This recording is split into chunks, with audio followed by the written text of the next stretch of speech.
The Australian Grand Prix with Martin Brundle and Murray Walker. 5 minutes to go, and no one does it like Australia. We have had the girl marchers, the Navy band, the massed pipers.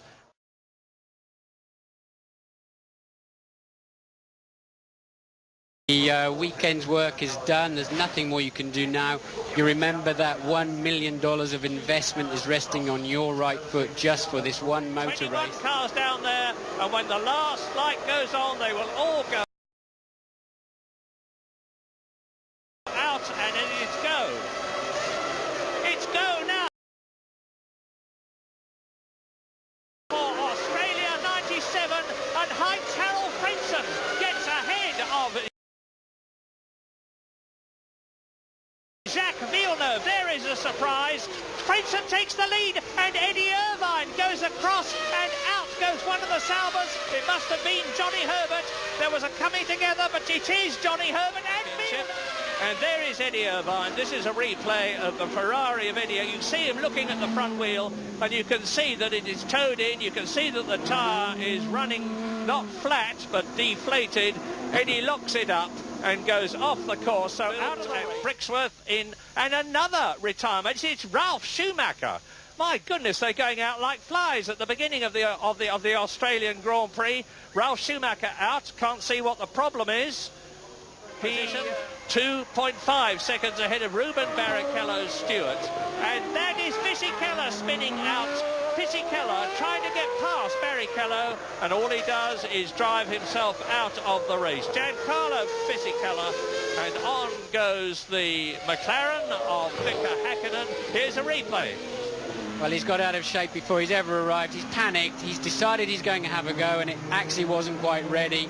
And all of a sudden he's thought, oh no, I've gone in too deep. I've committed myself. I'm not going to make it. And he's lost it. Dare I say...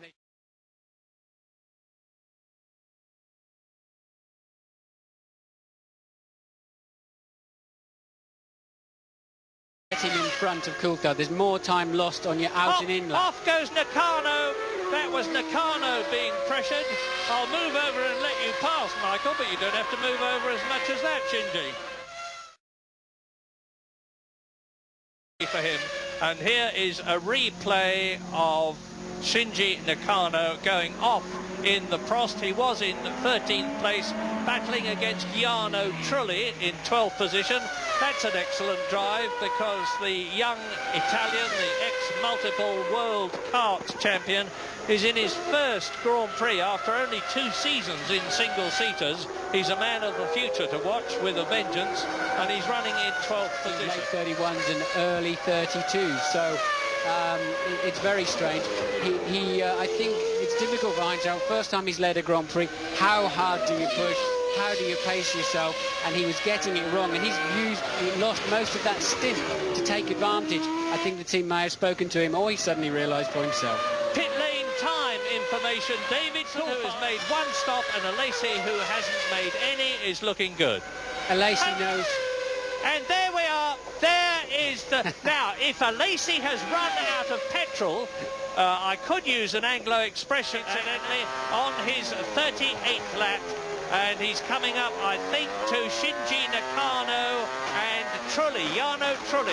Yeah, that's the Prost in front. So it's the Japanese driver, Shinji Nakano, in 11th place. Ahead of him, in 10th position in his first Grand Prix. An excellent drive is Shinji Nakano. Now, let's see how Frentzen deals with it. Well, he's more than close enough to get a good toe off the back of the Prost, and you've got to be careful coming past guys like that in their first Grand Prix, especially when they're running together and focusing on each other. And Heinz Harold did well there not to attempt any manoeuvre on the Minardi. Of course, he loses ground then, but he's in, it's just not worth taking a risk. If in doubt, don't. But when you do, be sure that you do it positively. Don't go in half-hearted, because they will run into you, just like they will at traffic lights in London. Well, he's losing time, of course, in the battle between himself and Coulthard and Schumacher, or at least he was, because now he is past Jarno Trulli. And when Coulthard and Schumacher come up to that battle between Nakano and Trulli, they are going to have to overcome the same problem that Heinz Harold Frentzen has already done. Into lap 44, lap 45 out of 58. What is going to be more and more important is the relative positions of those three cars. And now Frentzen has got past Meccano, and he can use all the grip of his new tyre.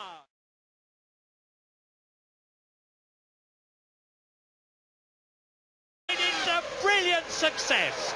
David Coulthard wins the Australian Grand Prix at Albert Park in Melbourne, and Michael Schumacher comes through in the closing stages, probably to do better than he was really expecting, to get 6 points for himself and Ferrari. And look how close Mika Häkkinen is in the background, over the line in third position. And Johnny Herbert, there was that sandwich job, and out went all three of them. Yes, I wonder if anybody, or if Heinz Harald moved his brake balance rearwards, because it was clear his front brakes were very, very hot. Yeah, that's an engineering problem. They haven't got enough cooling, or maybe they ran a bit too much tape on the ducts. But